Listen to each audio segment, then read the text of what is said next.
اللہ علیہ نے قرآن و سنت کی تشریحات کی. اب ایک بات میں کہنے لگا ہوں. داتا صاحب رحمۃ اللہ علیہ، بابا فرید صاحب رحمۃ اللہ علیہ، حضرت شیخ عبد القادر جیلانی غوث پاک رضی اللہ تعالیٰ عنہ، یہ وہ بزرگ نہیں ہیں کہ جن کی تاریخ دفن ہے، جن کا کوئی پتہ نہیں کہاں سے آئے، کہاں گئے، کیا تھے، کیا کرتے تھے. یہ وہ اس طرح کے لوگ نہیں ہیں. ان لوگوں کا کلام اصل صورت میں آج بھی دنیا میں موجود ہے. بابا فرید کی تحریریں موجود ہیں، حضرت غوث پاک کی کتابیں موجود ہیں، داتا گنج بخش علی حجویری کی کشف المحجوب شاید دنیا کی ہر زبان میں ملتی ہے. اب میں جو بات کہنے لگا ہوں اس پر غور کرنا. اگر کشف المحجوب آپ پڑھیں نا ساری، تو سب سے پہلے وہاں ملنگوں کا داخلہ بند ہوگا. کوئی ملنگ آپ کو نظر نہیں آئے گا، چونکہ داتا صاحب کی تعلیمات بالکل اس کے برعکس ہیں. فوری طور پر وہاں عورتوں کا داخلہ بند ہوگا، چونکہ داتا صاحب کی تعلیمات اس کے بالکل برعکس ہیں. میلے ٹھیلے یہ ساری چیزیں وہاں بند ہوں گی. یہ کوئی کہیں نہیں داتا صاحب نے کہا کہ پنڈی سے پیدل آنا بڑے بڑے جھنڈے اٹھا کے اور میرے مزار پہ حاضری دینا. داتا صاحب اس کے مخالف ہیں، اس لیے کہ وہ کوئی ایسی چیز تو نہیں کہ وہ دفن ہے. داتا علی حجویری کی تعلیمات تو لکھی ہوئی ہیں، کتاب موجود ہے، اور ہر چیز کا انہوں نے بیان کر دیا اس کے اندر. علم سے شروع ہوئے ہیں وہ، علم، عمل، فقر. داتا صاحب نے تو کھانے کے آداب بھی بیان کیے ہیں. داتا صاحب نے چلنے کے آداب لکھے ہیں کشف المحجوب کے اندر. داتا صاحب نے بولنے کا شریعت میں کیا طریقہ وہ بھی بیان فرمایا. داتا صاحب نے تو کوئی ایسی چیز نہیں ہے جو آپ کہیں کہ باہر سے لے کے جانی پڑے. مسئلہ تو یہ ہے کہ یہ جو کچھ ہو رہا ہے، ایک آدمی ان کی قبر سے پھول اٹھاتا ہے اور وہ کسی کے گلے میں ڈالتا ہے تو اس کا بھی اسے 400-500 روپیہ نظرانہ چاہیے. یہ کہاں لکھا ہے داتا صاحب نے؟ کس کتاب کا حصہ ہے؟ ان کے مزار کو آپ جس مرضی چیز سے غسل دیں، اور داتا صاحب نے نہیں کہا تھا کہ سندل لے کے آنا تو میری قبر کو غسل دینا. انہوں نے کہیں نہیں کہا. کیوں زیادتی کرتے ہیں مشائخ کے ساتھ؟ میرے اعلیٰ حضرت فاضل بریلوی رضی اللہ تعالیٰ عنہ سے کسی نے پوچھا تھا، ہم بڑی لوگوں کی باتیں سنتے ہیں، مزارات پہ لوگ جاتے تھے تو نفع ہوتا تھا، اب کیا بات ہوئی؟ اب اس طرح سے ہماری دعائیں مستجاب نہیں ہوتی. تو اعلیٰ حضرت فرمانے لگے، تم بزرگوں کے مزاروں پہ غیر شرعی کام کرتے ہو، اللہ والے تم سے ناراض ہو گئے. وہ تو تم سے ناراض ہیں، وہ تمہاری سفارش کریں گے اللہ کی بارگاہ میں، وہ تو ناراض ہیں تم سے. تم وہاں جا کے جو کچھ کرتے ہو وہ ان کو راضی کرنے والا ہے کہ ناراض کرنے والا؟ تو داتا صاحب نے تعلیم، سب سے پہلے آپ نے اسبات علم کا باب باندھا ہے، اور آیت یہ لکھی ہے پہلے، انما یخش اللہ من عبادہ العلماء. آپ فرماتے ہیں علم ہوگا تو بندہ اللہ سے ڈرے گا. اور بڑی یہ سخت بات ہے، پر داتا صاحب نے لکھی ہے، میری مجبوری ہے، تعلیمات داتا گنج بخش موضوع ہے، یہ بات کرنی پڑے گی. داتا صاحب کہتے ہیں جو بندہ بغیر علم کے فقیری کا دعویٰ کر جائے وہ اسی طرح ہے جس طرح کنویں کے گرد بیل پانی نکالنے کے لیے گھوم رہا ہوتا ہے.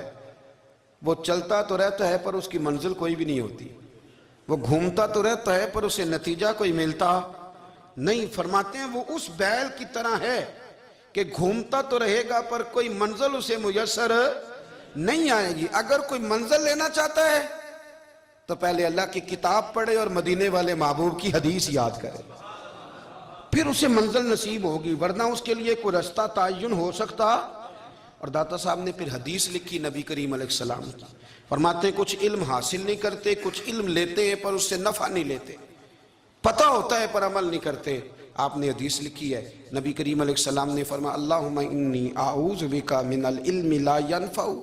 اے اللہ، میں اس علم سے تیری پناہ مانگتا ہوں جو علم تو ہو پر اس سے نفع نہ اٹھایا جا سکے، جو علم تو ہو پر اس پر عمل نہ ہو. داتا صاحب رحمۃ اللہ علیہ فرماتے ہیں علم ہمیشہ اس لیے سیکھنا کہ اللہ تبارک و تعالیٰ تمہیں اس کا نفع عطا کرے.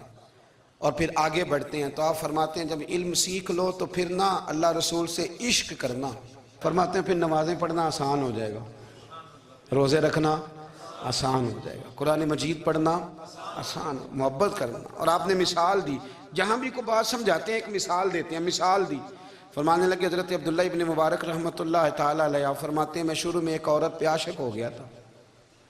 سمجھانے کے لیے بات کرتے ہیں، عاشق ہو گیا تھا ایک عورت پہ. تو میں نے عشاء کی نماز اس کے محلے میں جا کے پڑھی. چونکہ میرا مذہبی گھرانے سے تعلق تھا، نماز میں پڑھتا تھا، تو امام صاحب جو تھے نا، یہ داتا صاحب نے لکھا ہے کشف المحجوب، امام صاحب نے نا آیات ذرا لمبی پڑھی تو میرے دل میں خیال آیا کہ مولانا آپ تو فارغ ہیں تو ہمیں تو اور بھی کام ہے. تو کہتے ہیں نماز سے فارغ ہو کے میں اس کے گھر کے چکر لگاتا تھا, ساری رات گھومتا رہتا تھا. وہ چند لمحوں کے لیے چھت پہ آتی تھی, دو ایک بات کرتی تھی, چلی جاتی تھی. حد یہ ہے کہ مجھے کبھی اس پہ غصہ بھی نہیں آیا اور اس کا انتظار کر کے کبھی میں تھکا بھی. یہ داتا صاحب لکھ رہے ہیں. حضرت عبداللہ ابن مبارک فرماتے ہیں ایک رات میں گیا, اسی طرح میں نے نماز پڑھی, پھر میں اس کے گھر گیا. میں ساری رات, سردیوں کی ٹھنڈی رات, 11-12 گھنٹے اس کے گھر کا طواف کرتا رہا, معاذ اللہ چکر لگاتا رہا.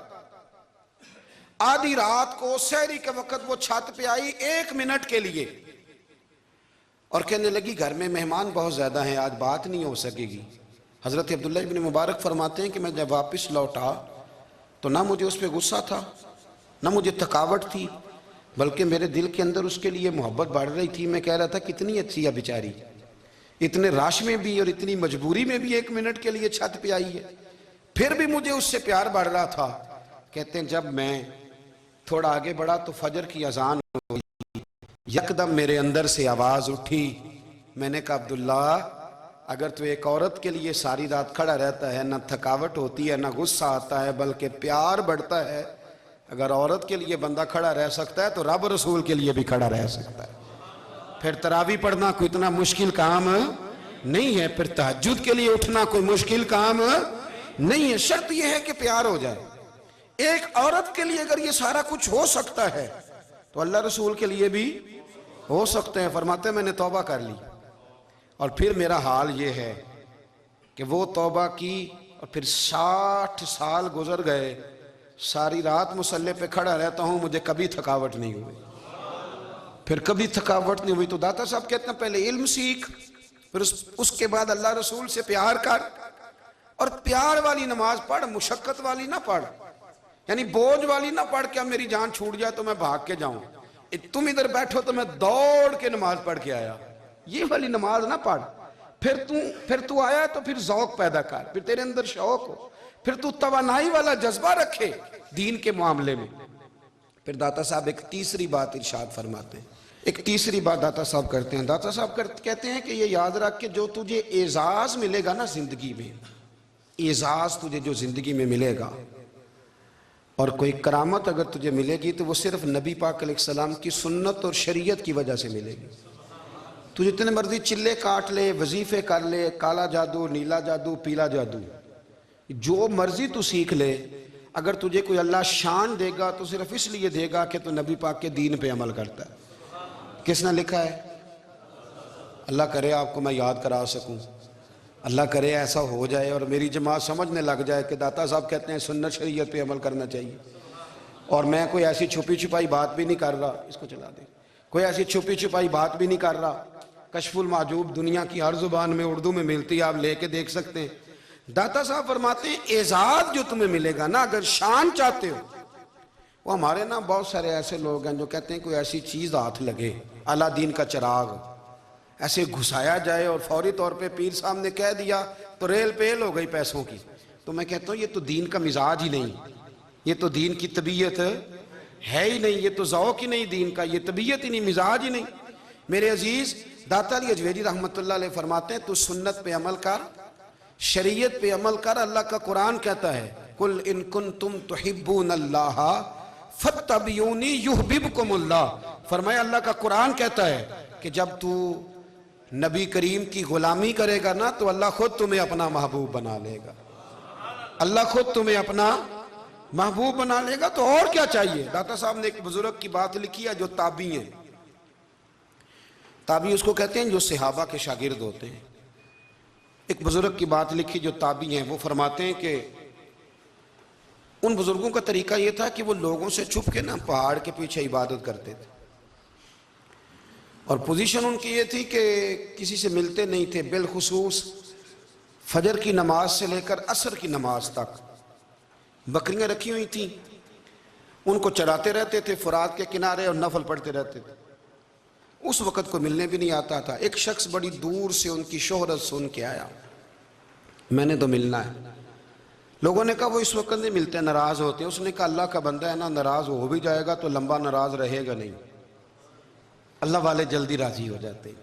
پہنچ گئے، اب وہ بابا جی نماز پڑھ رہے تھے تو کہتے میں نے عجیب منظر دیکھا کہ بابا جی فرات کے کنارے نماز پڑھ رہے ہیں اور ایک بھیڑیا ان کی بکریوں کی حفاظت کر رہا ہے۔ کہتے میں حیران رہ گیا کہ بھیڑیا تو بکریاں کھایا کرتا ہے اور یہاں چرا رہا ہے۔ کہتے میں جب گیا تو بابا جی نوافل میں مشغول تھے، مجھے دیکھ کے کہنے لگے اس وقت کیوں آئے؟ میں نے کہا حضور اگر آئے گیا ہوں تو پھر مہربانی کرے قبول فرما لیں۔ میں بیٹھ گیا تو میں نے کہا حضور یہ بھیڑیا بکریاں چرا رہا ہے، بھیڑیا اور بکریے کی صلح کب سے ہو گئی؟ تو فرماتے ہیں لمبی تقریر نہیں، ہلکا سا جملہ، فرمانے لگے جب سے بکریوں کے مالک نے رب سے صلح کر لی ہے نا، تب سے بھیڑیوں نے بھی بکریوں سے صلح کر لی ہے۔ بکریوں کے مالک نے رب سے صلح کر لی، گناہ چھوڑ دیے، اس کی فرما برداری میں آ گئے، اب پھر اسے بکریاں چلانے کی ضرورت نہیں رہی، بکریاں نہ اب بھیڑیا چراتا ہے۔ کہتے ہیں میرے اوپر کپ کپی طاری ہو گئی بزرگوں کی بات سن کے، اور مجھے پیاس لگی اور خواہش آئی کہ پتہ نہیں اب بابا جی کچھ کھلائیں پلائیں گے بھی کہ نہیں، بابا جی کچھ کھلائیں گے بھی کہ نہیں۔ کہتے ہیں میرے دل میں خیال تھا تو بزرگوں نے نا ایک لکڑی کا پیالہ، ان کے پاس وہ غار میں بیٹھے تھے تو ایک چھوٹا سا پتھر تھا، اس کی ڈھلان بنی ہوئی، بابا جی نے اس کے نیچے لکڑی کا پیالہ رکھا، وہ رکھا ہی تھا تو وہ دودھ سے بھر گیا۔